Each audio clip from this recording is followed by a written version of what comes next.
जोहार।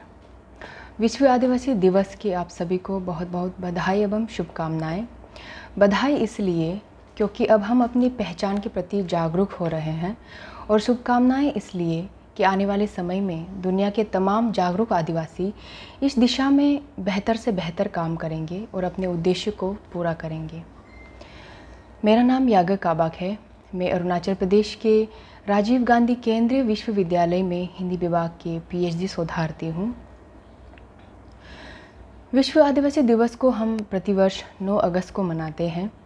यह दिवस हम आदिवासियों के लिए बहुत ही विशिष्ट एवं महत्वपूर्ण है। इस दिवस को हम आदिवासी अपने अधिकारों की रक्षा एवं उसके प्रति जागरूकता प्रदान करने के लिए मनाते हैं। ये दिवस उन उपलब्धियों और योगदानों को भी मान्यता देते हैं जो आदिवासियों ने पर्यावरण संरक्षण जैसे विश्व स्तर के मुद्दों को बेहतर बनाने के लिए किया है। इस दिन को आदिवासी दिवस के रूप में पहली बार संयुक्त राष्ट्र महासभा द्वारा दिसंबर 1994 में घोषित किया गया था। आज इस उपलक्ष्य में मैं आप लोगों के समक्ष अपनी एक मौलिक कविता प्रस्तुत करूंगी। साथ ही आदिवासी साहित्य की एक स्थापित कवि जसिंता केरकेता की ईश्वर और बाजार काव्य संग्रह से 2 कविताएं प्रस्तुत करूंगी। हमारा लोक साहित्य, जिनमें हमारा इतिहास, दर्शन और हमारी पहचान छिपी हुई है, आधुनिक समाज उसे छोड़ रहा है। इसके प्रति लोगों में हीन भावना को देखा जा सकता है, जिसके चलते लोक साहित्य हाशिए पर खड़ा है। इसके प्रति सम्मान का भाव जगना बेहद ज़रूरी है, क्योंकि इसके बिना हम अपने इतिहास को नहीं जान पाएंगे। इस तरह पहचान का संकट हमारे सामने खड़ा है। इसी से प्रेरित है ये कविता। तो मेरी स्वरचित कविता प्रस्तुत है। कविता का शीर्षक है हमारे पूर्वज। हमारे पूर्वज। जब तक वे याद किए जाएंगे, लोरियां बची रहेंगी, वो गीत बचे रहेंगे जिनमें उनके दुख के, श्रम के, शोक के व्यथा है, तो सुख के भी कई पल शामिल है। जब तक वे याद किए जाएंगे, किस्सा सुनी जाएगी, कहानी कही जाएगी, गीत गुनगुनाए जाएंगे। जो गीत तुम गुनगुनाते हो, जो लोरी तुम सुनाते हो, वही हमारे पूर्वजों की श्वास नली है, जीवित रहने का आधार। जब तुम लोरी गाते हो, सिर्फ बच्चे को नहीं सुला रहे हो, अपने पूर्वजों को जिंदा रख रहे हो। उन लोरियों में हमारे पूर्वजों के जुर्रीदार हाथों का ममता भरा स्पर्श है, प्यार भरी थपकी है, आशीर्वाद है, शुभकामनाएं हैं। उनके याद में लोरियां गुनगुनाना, गीत गाना, उन्हें जिंदा रखना।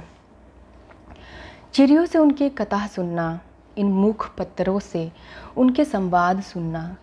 मीलों चलने के बाद इस पर सुस्ताते सुस्ताते उन्होंने हमारे भविष्य का, हमें मीलों चलने के लिए योजना बनाए होंगे।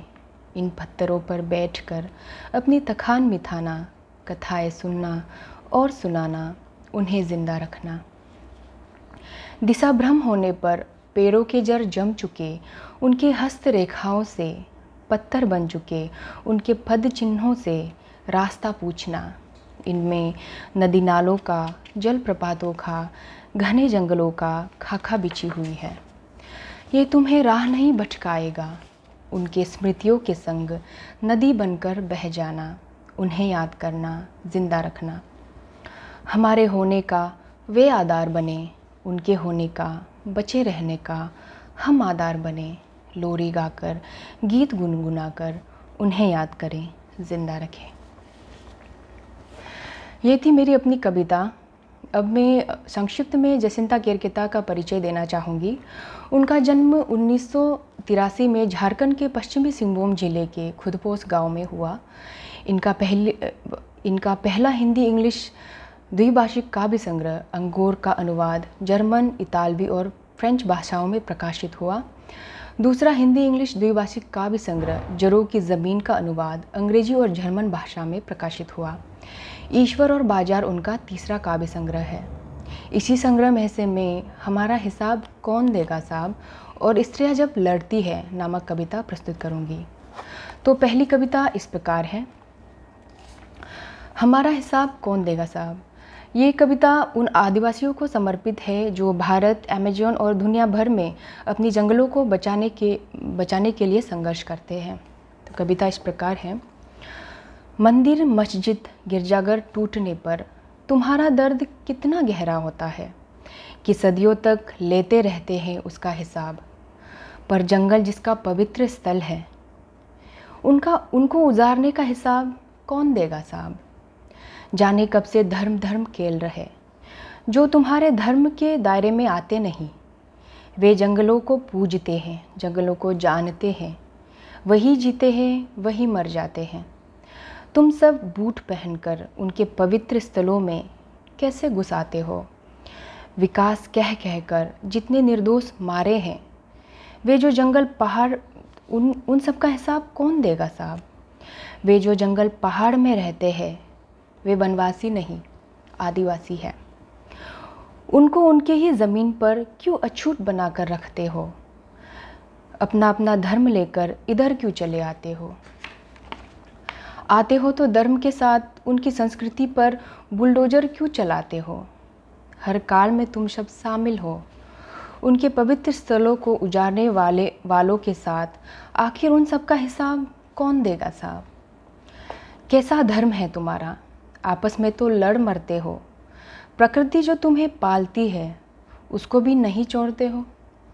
हम जीवन भर लड़ेंगे तुम्हारी इसी संस्कृति के खिलाफ। बस इतना बता दो, इस धरती को उजाड़ने का हिसाब आखिर कौन देगा साहब। तो ये थी जसिंता किरकिता की पहली कविता, जिसमें हम देख सकते हैं कि धर्म के नाम पर हिंसा, नफरत फैली हुई है। धर्म मनुष्यता को बचाए रखने के उद्देश्य से निर्मित हुआ करता है, परंतु आदिवासियों का अस्तित्व, संस्कृति, पहचान, इतिहास और दर्शन संगठित धर्मों के बीच घिर गए हैं। उन्हें मिटाया जाने का सिलसिला अथक चलता रहता है। धर्म का विस्तार करना संगठित धर्मों का उद्देश्य है। ये कैसा संभव है। इसके लिए काल्पनिक भय निर्मित की जाती है, जो जैसे स्वर्ग, नरक, पाप, पुण्य इत्यादि। इसी भय ने लोगों को और अधिक डरपोक बनाया।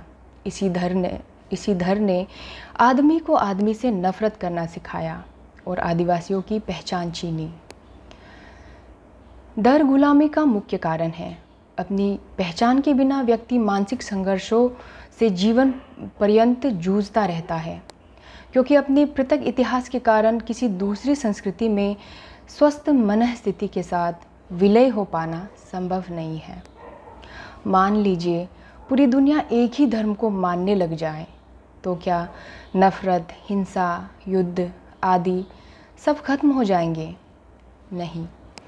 इंसान की फितरत कभी थम जाने का नहीं है। नफरत के कई और बहाने ढूंढ ही लेंगे। तो जब ऐसा ही है, तो सभी समाजों के लोग अपनी अपनी संस्कृति और पहचान को बनाए क्यों न रखें? क्यों किसी के इतिहास अर्थात किसी के पूर्वजों के कथा यात्रा को ख़त्म करना चाहिए? क्या यह सामाजिक अपराध के अंतर्गत नहीं आता?